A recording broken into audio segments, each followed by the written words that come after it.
And we should have had you on the show before Christmas, so we could have got your book and song a little pre-holiday plug. But there you have it, folks. You can write it down and get it on your Christmas list for next year. And hey, they keep starting Christmas sales earlier every year. Only 360 days till Christmas. There you go. Grant, you never know. You just did. I was going to ask you. I always ask our guests about their touring and road work. You just did a what I consider a monster show not too long ago in some hall in New York City. Was it? Yeah, some little place. You probably never heard of it. They call it Carnegie Hall. In New York City. New York City. Yes, Cowboy, New York. There's got to be a story there. Tell us, Grant. Well, yeah, I'm part of a group called the Indie Collaborative, and in fact, I'm one of the founders of it. And we have a couple of thousand members now around the country, and it's all independent musicians and music industry professionals. In fact, the Smith sisters are members of that group too. Right. I know them. They're from L.A. Anyway, we put on these shows a few times a year. Normally it's like a showcase. So it's kind of inside baseball. It's just for us musicians primarily, although, we can bring guests and family and friends and fans, that kind of thing. But mostly the audience is made up of us, musicians.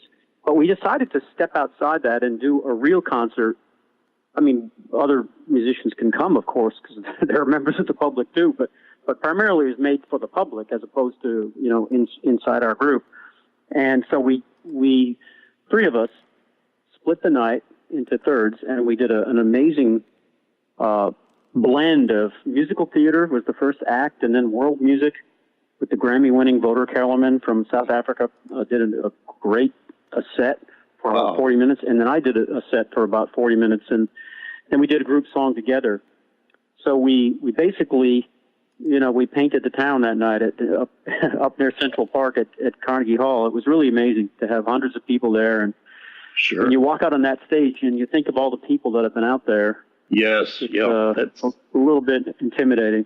That's kind of same feeling you get at the old Opry. I got one of my favorite stories of the business is I was in Nashville for the old DJ convention back in 73, I think it was. And my associate and I happened to stop by the Opry during the daytime.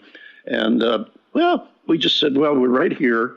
We're coming up from the old restaurant that was down the street there. And I said, let's try the door just for kicks. And it was unlocked.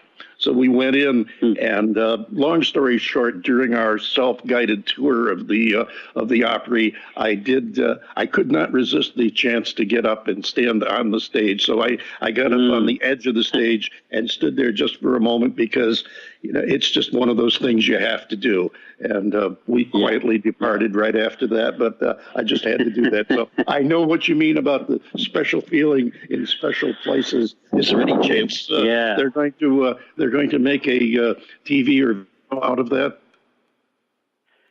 Out of what, the Carnegie show? Yes. No, we decided not to do that. It's just for no other reason that it's incredibly expensive. Carnegie charges a lot of money if you want to broadcast, or even just to get an audio recording is a big number that you have to pay them for the privilege of doing that. So that's the only reason we didn't. But next time, I hope that we have the budget to do that, because I wish I could see it again. maybe get a sponsor or two to help defray the cost. That would have. Well, it's a double-edged sword, like many things in life. You weren't able to save the video so you could see it, or you could share it with people. And by the same token, you have that one and only feeling that you only get when you're actually there and do it, and nobody can ever take that away from you. So I hope that's not really. What else? Otherwise, there's really no way to make any money. That's true too. But what else are you doing now besides playing Carnegie Hall? I mean, have you got any real shows on? At Joe's Bar and Grill, I think I'll be there. Oh, great. I know that place. I'll be here all week, folks. Yep. No. Tip your waitresses. There you go. Are you seriously? I'll be playing some shows around the Southeast. Starting in March, I'll be playing some shows. Okay. And again this year, and I have a new book coming out in that same series. You know, once you've made a book about cartoon possums, you know it's kind of hard to stop. Yeah, you can't ever get away from that. No. What do you have a name for it yet? Yeah, yes, it'll. I believe. Well, this is a working title. It may change, but I think it's going to be called "The Possibilities Are Endless." That's kind of a play on the word possible. That's the possibility. I like that. I like that. And John it'll and be I about all the things you could do. John and I are both into playing on words, so I know he appreciated that too. Now, Oh, yeah. this you'll be posting all this information on your web, right? On your website?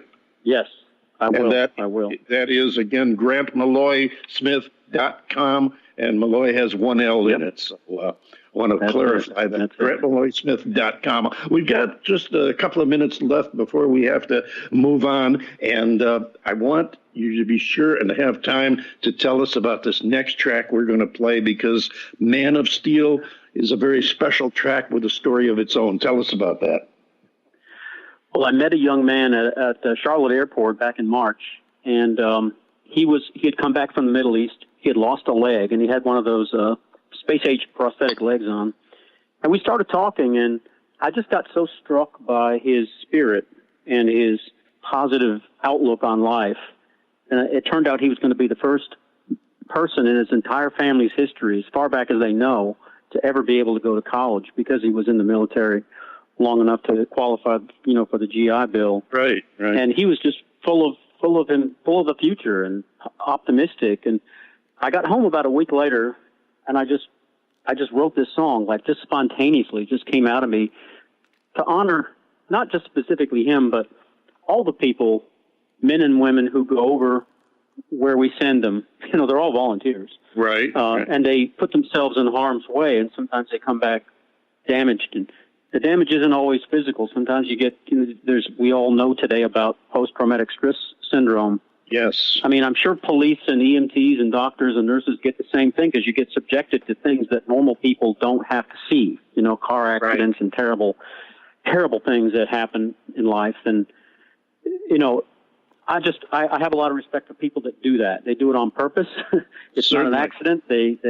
You know, they're doing that for the rest of us. And I'm just so honored that the National Veterans Foundation, NVF.org, they chose my song "Man of Steel" to be their official theme song.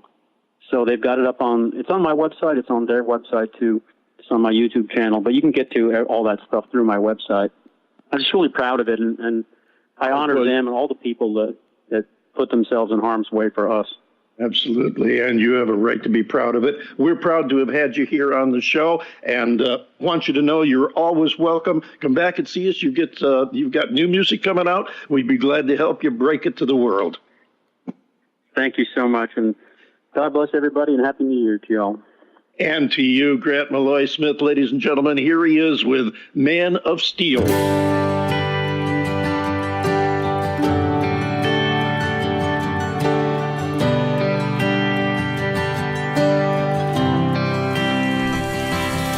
I was born right here, like everyone.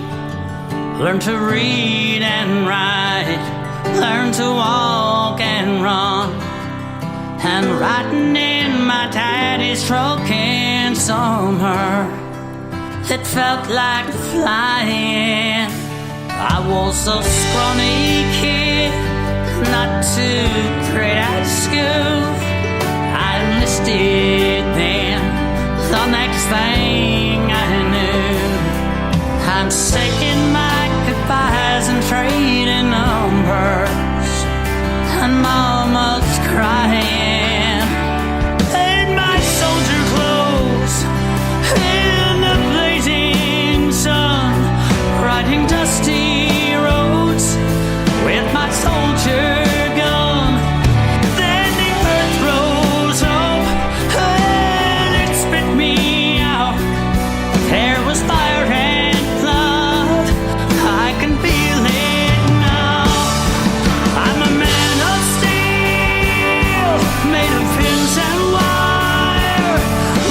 these scars will heal. I still got my fire. I'm a man of steel ever since that day. But my heart's still real, can't take that away.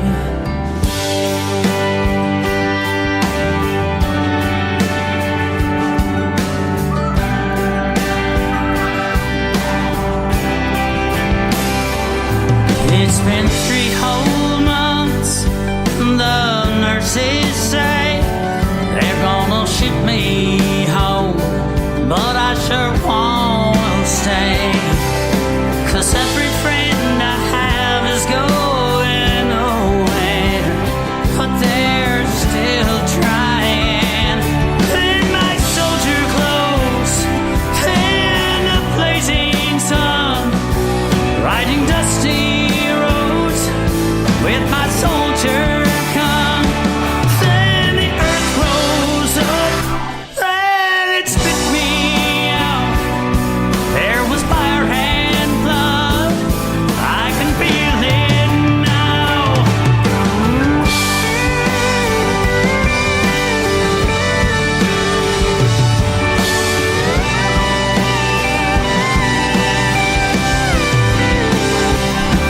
I'm a man of steel, made of pins and wire, but these scars will heal.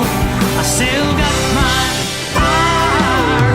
I'm a man of steel ever since that day, but my heart's still real, can't take that away. I'm a man of steel, and my heart's still real, can't take that away.